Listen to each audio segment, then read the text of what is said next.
Hello everyone, my name is Pratyush and recently मैंने एक video बनाई थी कॉर्पोरेट मज़दूर के ऊपर कि कॉर्पोरेट मज़दूर क्या होते हैं और कॉर्पोरेट मज़दूर कैसे बना जाता है। और इसका सेकंड पार्ट मुझे जल्द से जल्द लेके आना था, लेकिन मैं किसी कारण से वो नहीं लेके आ पाया कि मैं थोड़ा बिजी था, तो इसलिए इस वीडियो में मैं कॉर्पोरेट मज़दूर सीरीज़ का पार्ट 2 लेके आ रहा हूँ।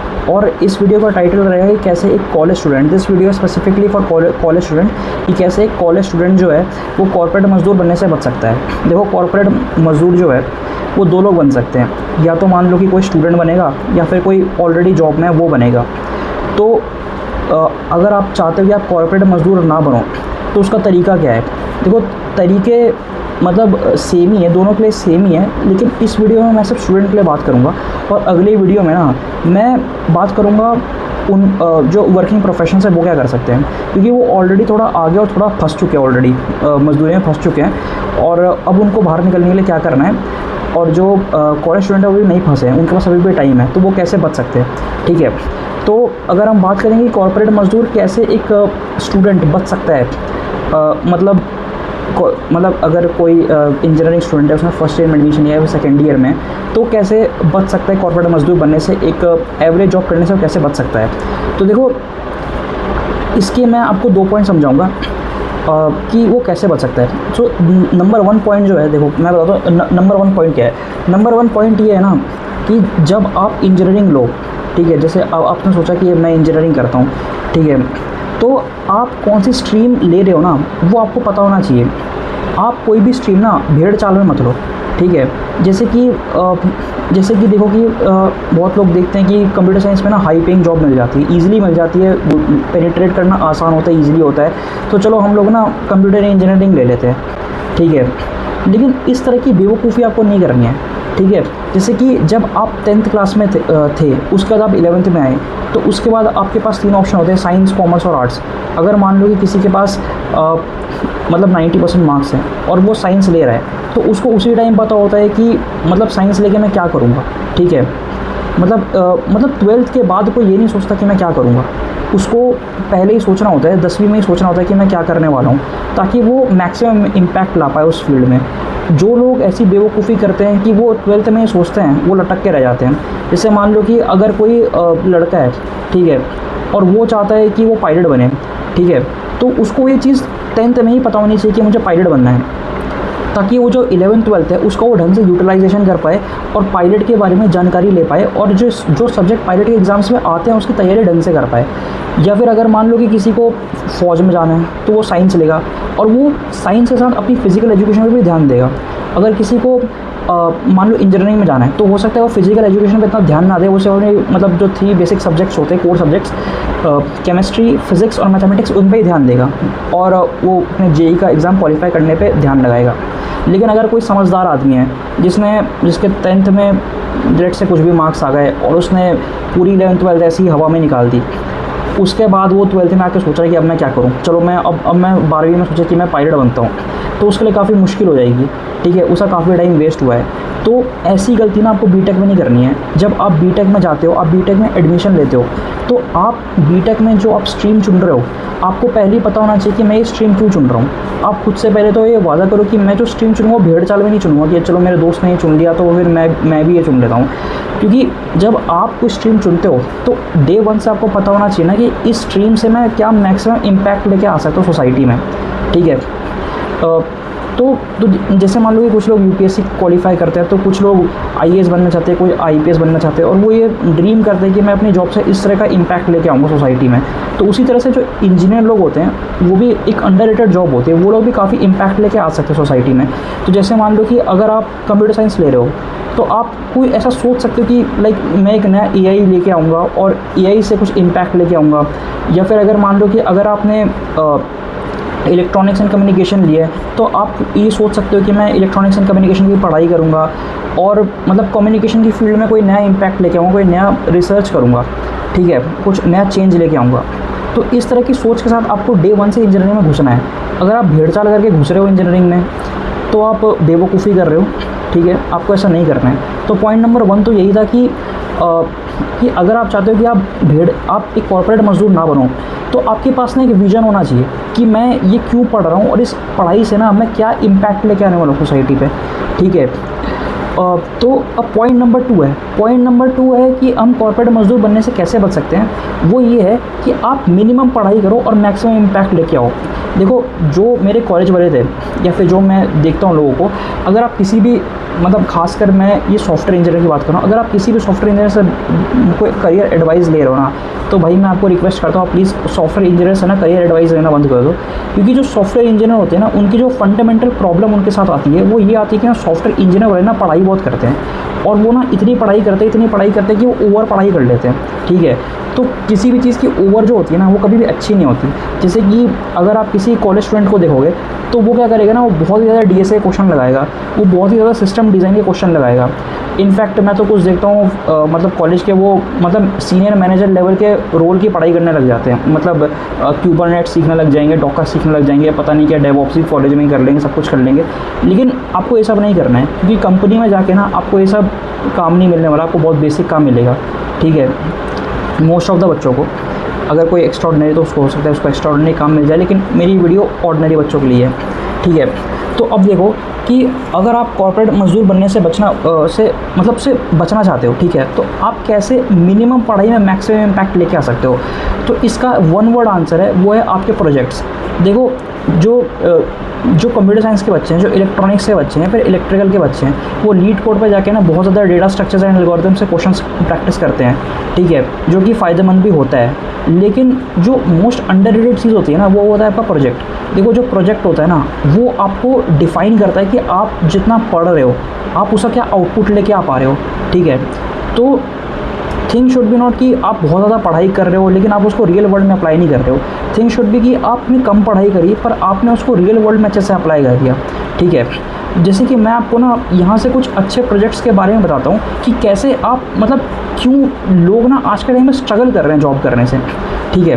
तो देखो, रीज़न नंबर 1 जो है ना, वो ये है कि आज के टाइम में ना जॉब मार्केट थोड़ा चेंज हो रहा है। और चेंज किस तरह से हो रहा है? चेंज इस तरीके से हो रहा है ना कि पहले के टाइम पे क्या होता था ना कि अगर आपके पास सिर्फ सॉफ्टवेयर की नॉलेज है ना, so that is sufficient for doing a job, ठीक है। अगर आपको बेसिक C++ आती है, जावा आती है, C# आती है, कुछ फ्रेमवर्क सीख लिए फ्रंट एंड के बैक एंड के, तो दैट इज़ सफिशिएंट। लेकिन आज का टाइम पे ऐसा नहीं है। आज का टाइम पे कंपनीज क्या ढूंढ रही है ना, उनको एक ऐसा इंसान चाहिए जिसको सॉफ्टवेयर के साथ ना हार्डवेयर की भी नॉलेज हो, जो सॉफ्टवेयर और हार्डवेयर का ना इंटरेक्शन करा सके। और ऐसा इंसान जो सॉफ्टवेयर और हार्डवेयर का इंटरेक्शन करा सकता है, उसको हम बेसिकली तो एक एम्बेडेड इंजीनियर कहते हैं, एक एम्बेडेड सिस्टम इंजीनियर। लेकिन ये एक एग्जांपल है, ठीक है। लेकिन बेसिकली कंपनी क्या ढूंढ रही है ना, एक ऐसा पर्सन जिसको हार्डवेयर की नॉलेज हो। तो जो पहले का ज़माना था उसमें सॉफ्टवेयर पर फोकस किया जाता था, लेकिन जो आज का ज़माना है उसमें हार्डवेयर पे फोकस किया जा रहा है, ठीक है।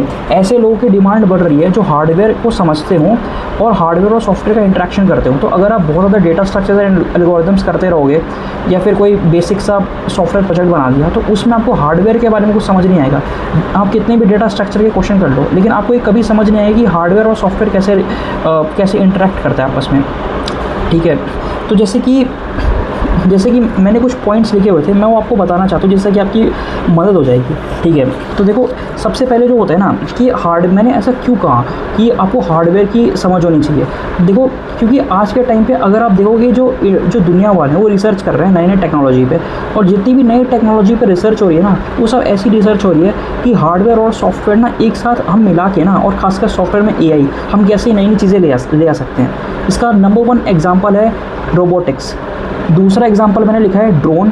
थर्ड पे मैंने लिखा है साइबर सिक्योरिटी। फोर्थ पे मैंने लिखा है 5G कम्युनिकेशन। और सिक्स्थ पे मैंने लिखा है स्पेस इनोवेशन, ठीक है। तो ये कुछ ऐसे टॉपिक है ना जिस पे जो दुनिया वाले हैं वो आज के टाइम पे सबसे ज़्यादा इन्वेस्टमेंट कर रहे हैं, ठीक है। आज के टाइम पे दुनिया इस चीज़ पे इन्वेस्टमेंट नहीं कर रही कि हम नई वेबसाइट कैसे बनाएं या फिर हमने एंड्रॉयड एप्लीकेशन कैसे बनाएं। आज के टाइम पे इन्वेस्टमेंट हो रहा है कि हम ज़्यादा से ज़्यादा बेहतरीन रोबोट कैसे बना सकते हैं, और अगर हमने रोबोट बना लिया तो हम बेस्ट से बेस्ट उसमें AI कैसे इंटीग्रेट कर सकते हैं, तो अगर आप सिर्फ एआई सीखते रहोगे तो उससे कुछ फ़र्क नहीं पड़ने वाला। आपको सीखना है कि मैं एआई कम सीखूं, लेकिन उस एआई को ना मैं किसी रोबोट में कैसे इम्प्लांट करूं, मैं कैसे अपने एआई की मदद से ना किसी एक हार्डवेयर को ना सोचने की शक्ति दूं। ये आपका प्रोजेक्ट होना चाहिए। अगर आप सिर्फ ये सोचते रहो कि मैं एक एआई सीखूँ, एक एआई का चैंपियन बन जाऊँ, तो हाँ, इससे आपकी जॉब लग सकती है, लेकिन लगने के बाद आप एक कॉर्पोरेट मजदूर बन जाओगे और आप जॉब सेटिस्फेक्शन से कोसों दूर रहोगे। लेकिन अगर आप एक ऐसा इंजीनियर बनोगे जिसको एआई तो आता है, भले ही कम आता हो, लेकिन आप उसको हार्डवेयर में इंटीग्रेट कर पा रहे हो, जैसे कि एक रोबोट में इंटीग्रेट कर पा रहे हो, तो आपका ज़्यादा फ़ायदा होगा। इसी तरह से ना एक नई टेक्नोलॉजी है ड्रोन टेक्नोलॉजी, ठीक है। तो जैसे कि मैं रिसेंटली एक आर्टिकल पढ़ रहा था, उस आर्टिकल में ना ड्रोन और एआई का ना एक बहुत ज़बरदस्त इंटीग्रेशन का एग्जांपल दिखाया गया था। तो ये जो रिसर्च है ना चाइना में हुई थी। तो चाइना में एक ना स्वॉन ड्रोन सिस्टम टेक्नोलॉजी को बनाया गया है। तो उस स्वॉन ड्रोन टेक्नोलॉजी में क्या होता है ना कि जैसे मान लो अगर आपका कोई दुश्मन है, आपको उस पर हमला करना है, तो वो क्या करेगा ना कि वो एक साथ ना 100 ड्रोन्स भेजेंगे, ठीक है। अब मान लो कि जो दुश्मन देश है उसने कोई मिसाइलें छोड़ी और 100 में से ना मान लो कि 10-15 गिर गए, ठीक है, या चलो 40 गिर गए, बचे 60। तो वो उन्होंने एक ऐसा एआई बनाया ना कि जो, अब देखो क्योंकि ड्रोन कम हुए हैं तो ताकत कम हुई है, तो वो जो ड्रोन है ना वो आपस में कम्युनिकेट करके ना एआई की मदद से अपना अपना काम रीअसाइन कर लेंगे और वो लोग खुद ही डिसाइड कर लेंगे कि हम लोग कैसे हमला करें कि हमारा जो, भले ही हम लोग कम हो गए लेकिन हमारा इम्पैक्ट मैक्सिमम हो, ठीक है, दुश्मन के ऊपर। ऐसे उन्होंने टेक्नोलॉजी बनाई है।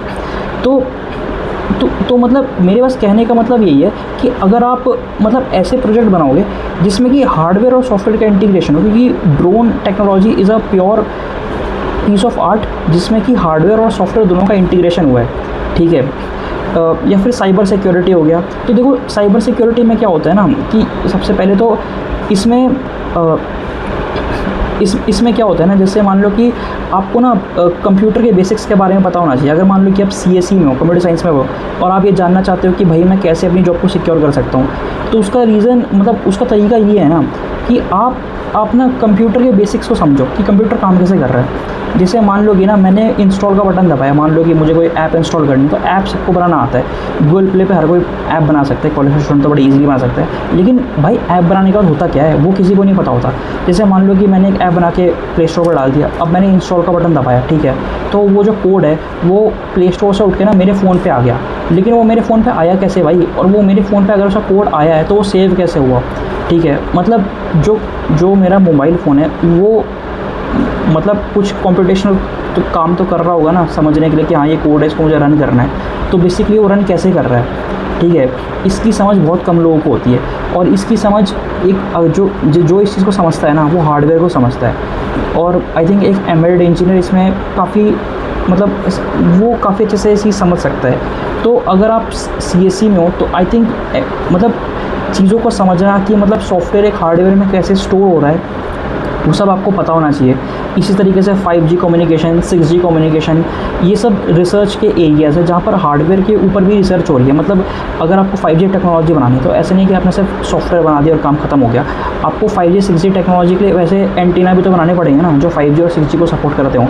तो क्या हमारे पास ऐसे एंटीना हैं, और अगर ऐसे एंटीना हैं तो हम कैसे मतलब उसको ऑप्टिमाइज़ कर सकते हैं, इन सब चीज़ों के ऊपर हम रिसर्च कर सकते हैं। तो बेसिकली जो लोग कॉलेज में हैं, अगर वो चाहते हैं कि हम कॉर्पोरेट मजदूर ना बने, तो उसका सिर्फ एक ही तरीका है कि आज के टाइम पे आप अगर बहुत ज़्यादा ओवर पढ़ रहे हो ना, बहुत ज़्यादा ओवर सॉफ्टवेयर इंजीनियरिंग कर रहे हो, और बहुत ज़्यादा ओवर मतलब सॉफ्टवेयर इंजीनियर जैसे कि डेटा स्ट्रक्चर, जावा सीख ली, पता नहीं फलाना ढिकाना क्या क्या सीखते रहते हैं बच्चे आजकल, वो सब बंद करो और जो सॉफ्टवेयर है उसको थोड़ा कम सीखो, और इस चीज़ पर ज़्यादा फोकस करो कि मैं सॉफ्टवेयर और हार्डवेयर को ना कैसे इंटीग्रेट करूं ताकि मैं एक मैक्सिमम इम्पैक्ट लेके आऊँ। जैसे कि लोगों ने ड्रोन बना कर किया, रोबोटिक्स में करा, या फिर साइबर सिक्योरिटी में कर रहे हैं। कि मतलब मैंने साइबर सिक्योरिटी का एग्जांपल इसलिए लिया है क्योंकि ये एक ऐसी कंप्यूटर साइंस की फील्ड है ना जिसमें हार्डवेयर और सॉफ्टवेयर का अच्छा इंटीग्रेशन है। अगर आपको साइबर सिक्योरिटी इंजीनियर बनना है तो आपको नेटवर्क प्रोटोकॉल्स और मतलब कि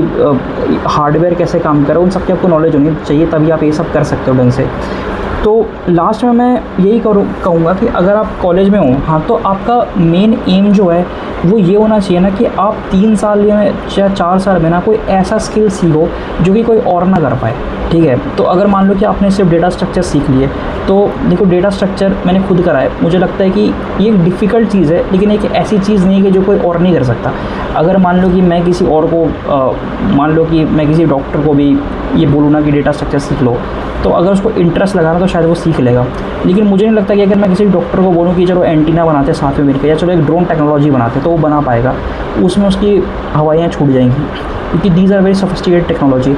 तो एंड में मेरा बस यही कहना है कि आपको कॉलेज में कुछ ऐसा सीखना है ना जो कि सिर्फ आप ही कर सको, ठीक है। तो जैसे मान लो कि आपने ड्रोन बनाया, तो आप एक ऐसा ड्रोन बनाओ ना जो सिर्फ आप ही बना सको, मतलब कोई और फील्ड का इंसान ना बना सके।